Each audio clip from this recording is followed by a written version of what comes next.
Hi, I'm Sam from Wild for Life. I'm here today with Rebecca from the Wild for Life team as well.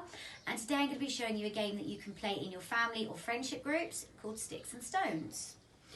First of all, I've been for a walk and collected some sticks, lots of different shapes and sizes. The reason behind this game is because it's really easy as a family or friendship group to fall into quite a negative behavioural pattern and stop noticing all the positive things about one another.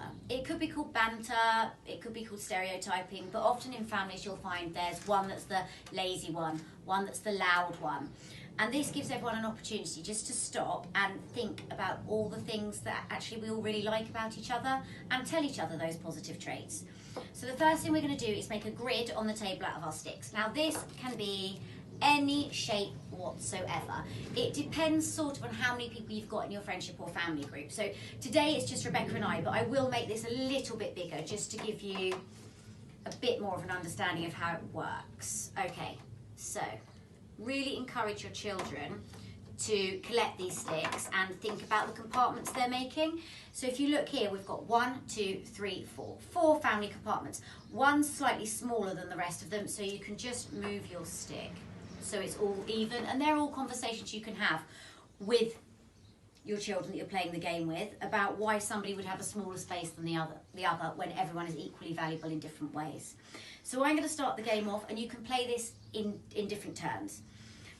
Before doing it, you can go on a scavenger hunt, or you can actually take turns in between to go and collect something that symbolises to you something you like about the other person. So I'm going to be doing this today with my work colleague Rebecca. Obviously I like everything about her, but I'm just going to be letting her know a few of those things today. So I'm going to fill up my square, which is Rebecca, and Rebecca, you can fill up your square, which is me, or it doesn't have to be me, you could do it about anyone.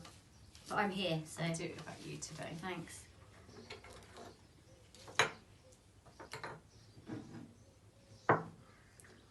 Now, when you're playing this, you can take turns, so you could do it one at a time. As I said, you could go off and gather your resources in between.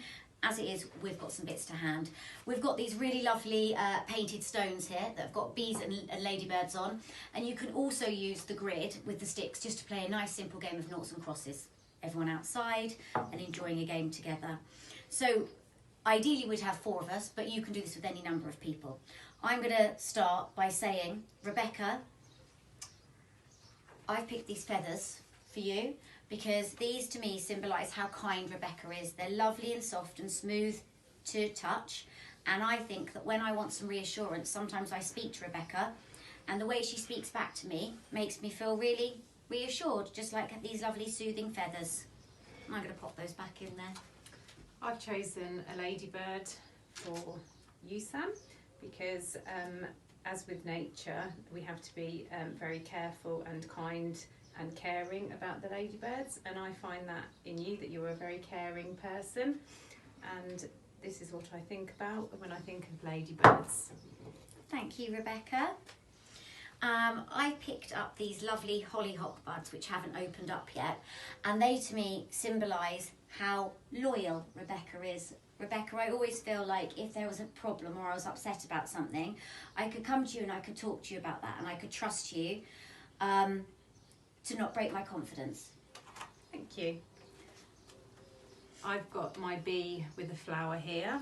Bees are very hard working, collecting all the pollen from the flowers.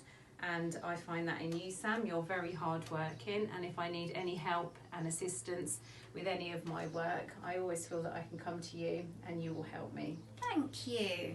So hopefully you get the general gist of this game now. It just leaves everyone feeling quite present, and actually it's really nice to understand and find out what it is about you that your child really appreciates and cherishes. That's all from us today at Wild for Life. We would love to see your grids, your sticks and stones grids, or your noughts and crosses grids. Hope you have fun playing this game in your back garden, your park, wherever you are. Speak to you soon. Bye-bye. Bye.